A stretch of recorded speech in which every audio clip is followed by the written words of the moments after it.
Halo semua, perkenalkan nama saya Evi Rawati Nababan dengan NIM 2115323019 dari kelas 1C Program Studi Manajemen Informatika.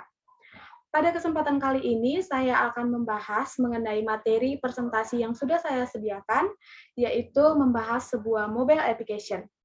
Dan pada topik ini, saya memilih aplikasi Facebook sebagai materi yang akan saya sampaikan pada hari ini. Sebelumnya, saya akan menjelaskan pengertian dari mobile application, yaitu aplikasi mobile atau sering juga disebut dengan istilah mobile apps, adalah aplikasi dari sebuah perangkat lunak yang dalam pengoperasiannya dapat berjalan di perangkat mobile seperti smartphone, tablet, iPod, dan lain-lain.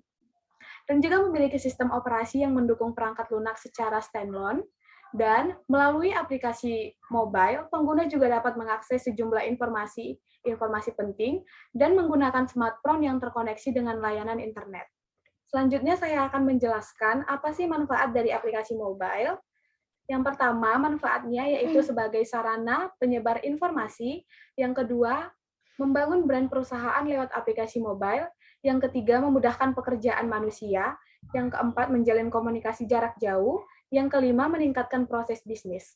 Dan manfaat lainnya bisa kita lihat melalui gambar yang sudah saya sediakan, yaitu sebagai usaha jasa pembuatan aplikasi.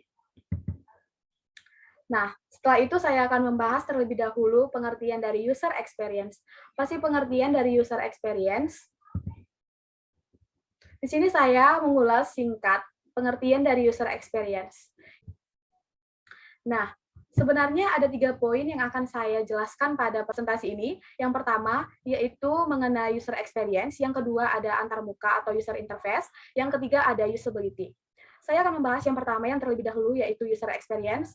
Karena saya memilih aplikasi Facebook sebagai mobile application, maka saya akan membahas user experience dalam menggunakan aplikasi Facebook. Seperti yang kita ketahui, Facebook merupakan aplikasi yang sudah sangat lama hadir di negara kita, bahkan di dunia lain, yang mempunyai arti sebagai suatu situs jejaring sosial atau networking yang memungkinkan penggunanya dapat berinteraksi sosial dan berbagi informasi di seluruh dunia. Tampilan yang pertama jika kita ingin menggunakan aplikasi Facebook atau kita jika sudah menginstalnya, maka akan muncul seperti ini. Yang pertama kita harus mengisi email atau bisa juga dengan nomor telepon yang kita punya dan mengisi password supaya kita bisa login. Setelah itu akan muncul tampilan seperti ini, pengguna login dengan Facebook yang disetujui dan continue with Facebook. Berikut saya lampirkan tampilan halaman awal Facebook. Karena saya mempunyai akun Facebook, maka saya memberikan tampilan awal akun Facebook saya sendiri. Nah, di sini saya akan mengulas beberapa menu-menu yang ada pada Facebook. Yang pertama, ini ada ikon cari di Facebook. Di sini kita bisa melihat atau mencari siapa aja yang kita inginkan. Misalnya kita mencari teman kita yang sudah lama tidak ketemu, kita bisa mencari di sini jika kita tahu nama Facebooknya siapa. Di sini ada menu profil. Di sini kita bisa mengupdate atau mengupload foto profil kita yang sesuai dengan keinginan kita. Di sini ada teman. Pada menu ini kita bisa melihat siapa. Nah, tidak kalah menarik, di aplikasi Facebook sudah terdapat yang namanya marketplace, di mana marketplace itu sendiri bisa digunakan untuk membeli barang atau produk lainnya. Yang saya senangi dari aplikasi ini yaitu ada menu kenangan, yaitu kenangan ini bisa diingatkan kembali jika kita sudah memposting video-video atau foto, baik itu caption yang bertahun-tahun lalu, kita bisa melihat lewat aplikasi Facebook. Kita bisa melihat kita dulu ngapain aja gitu misalnya. Nah, di sini juga ada lowongan kerja. Di aplikasi Facebook sekarang sudah banyak media-media yang mencari informasi yang membutuhkan tenaga kerja. Pada bagian kanan terdapat tombol bunyi atau lonceng untuk pemberitahuan. Di sini kita bisa melihat siapa yang memberikan like pada video. Juga ada kartu ulang tahun, jadi setiap teman-teman kita yang berulang tahun kita diingatkan oleh aplikasi Facebook ini. Dan menurut saya itu hal yang unik dari aplikasi ini karena di sini saya akan menjelaskan mengenai user interface atau antarmuka pada aplikasi Facebook. Yang pertama, mudah digunakan. Bagi siapapun yang baru menggunakan Facebook, memang sangat mudah untuk menggunakannya. Kedua, memiliki banyak pengguna. Sebagai tempat bisnis. Keempat, sebagai aksesibilitas. Yang kelima, Facebook sebagai marketplace yang sudah saya jelaskan. Dan berikut saya lampirkan gambar-gambar seperti apa sih marketplace di Facebook. Di sini ada produk-produk yang dijual oleh si penjual.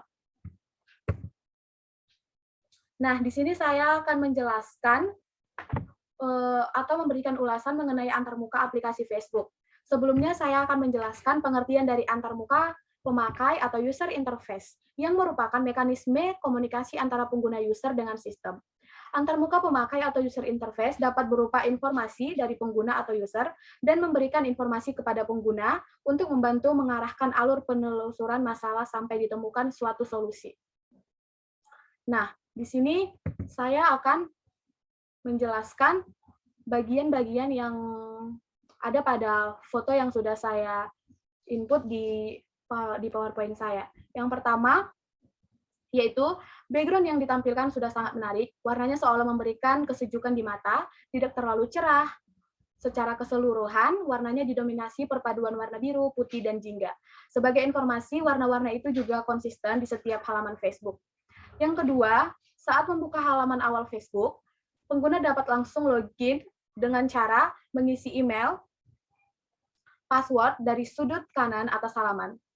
Dan yang terdapat pada pojok kiri, ditampilkan peta dengan ikon orang-orang yang saling terhubung di seluruh penjuru dunia.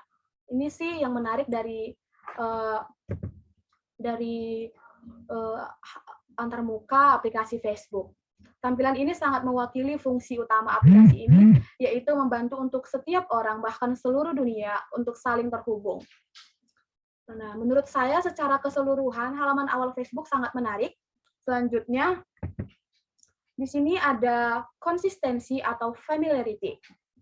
Konsistensi merupakan sebuah sistem harus sesuai dengan sistem nyata, serta sesuai dengan produk yang diinginkan. Sedangkan familiarity merupakan sifat manusia yang mudah mengingat dengan hal-hal yang sering dilihatnya dan didapatkannya. Berikut saya lampirkan yang menjadi konsistensi dan familiarity pada aplikasi Facebook. Konsistensi harus sesuai dengan sistem nyata dan juga harus sesuai dengan analogi user. Contohnya keseragaman tampilan toolbar pada Facebook dan Instagram yang memiliki kesamaan pada toolbar home dan pencarian. Maksud familiarity itu biasa disebut sebagai sifat manusia yang sudah sering dilihat atau didapatkannya. Dan inilah yang dapat membantu user dengan antarmuka yang sudah familiar. Contohnya pada bagian profil akun. Kita bisa menggonta-ganti apapun yang kita inginkan sebagai profil akun kita sendiri. Di sini juga ada direct manipulation, yang artinya penyajian langsung dari suatu aktivitas dalam sebuah sistem kepada user, sehingga aktivitas akan langsung dikerjakan oleh komputer ketika mendapatkan instruksi langsung dari user. Sampai saya pada poin yang ketiga, yaitu mengulas aplikasi Facebook dengan komponen usability. Seperti yang kita ketahui dengan belajar interaksi manusia komputer, komponen usability terbagi menjadi 5 bagian. Yang pertama yaitu learnability, yang kedua efisiensi, yang ketiga memorability, yang keempat error, yang kelima satisfaction. Oke, saya akan menjelaskan yang pertama yaitu learnability terlebih dahulu.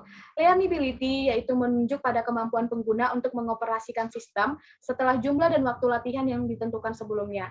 Misalnya, kita dahulu atau bertahun-tahun yang lalu kita menggunakan aplikasi Facebook.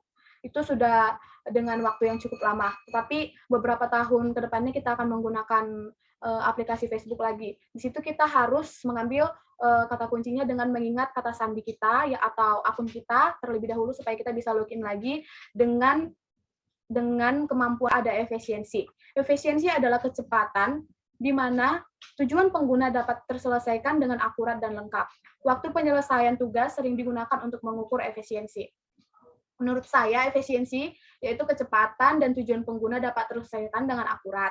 Menurut saya, pengertian ini yaitu jika kita mengklik di sini pada apa yang Anda pikirkan, di sini kita akan memperbaharui status yang ingin kita posting dengan waktu yang cukup singkat sesuai dengan kebutuhan kita dan jam. Oke, next saya akan menjelaskan poin yang ketiga yaitu memorability. Memorability berkaitan dengan kemampuan pengguna untuk mempertahankan pengetahuannya setelah jangka waktu tertentu. Kemampuan tersebut diarahkan oleh tata letak desain interface yang relatif tetap. Di sini saya bisa ambil contoh seperti tampilan awal Facebook yang saya jelaskan tadi. Itu merupakan tata letak desain yang sangat interface. Menurut saya, bagian-bagiannya sudah sangat mudah dipahami dan menarik tampilannya. Yang keempat ada error. Error berkaitan dengan kesalahan-kesalahan yang dibuat oleh atau yang dilakukan oleh pengguna atau user selama berinteraksi dengan website atau aplikasi tertentu. Karena di sini saya membahas aplikasi Facebook, maka yang menurut saya yang sering terjadi error atau kesalahan-kesalahan user yaitu dengan mengupload nomor ponsel atau email bahkan kata sandi yang sudah menjadi akun miliknya sendiri. Kesalahan-kesalahan ini sering digunakan oleh setiap orang karena terjadinya kelupaan sandi atau kelupaan email bahkan nomor telepon. Yang kelima ada satisfaction. Satisfaction adalah persepsi pengguna, perasaan, dan pendapat mengenai produk, biasanya diambil dengan pertanyaan tertulis dan lisan. Di sini saya ambil contoh sebagai pemberitahuan yang ada pada aplikasi Facebook. Di sini kita bisa melihat ada siapa saja yang memberikan like pada video atau foto kita, memberikan emoticon yang menyenangkan. Saya rasa itu merupakan perasaan atau persepsi pengguna atau user yang memiliki aplikasi Facebook. Di sini kita bisa melihat siapa-siapa saja yang mengomentari foto, bahkan memberikan tanggapan-tanggapan yang menarik tentunya. Oke, saya pikir itu saja yang bisa saya sampaikan untuk materi presentasi saya mengenai sebuah topik mobile application, dan saya mengulas ketiga poin tersebut pada aplikasi Facebook. Jika ada kesalahan atau salah kata yang saya sampaikan, saya mohon maaf. Saya ucapkan terima kasih.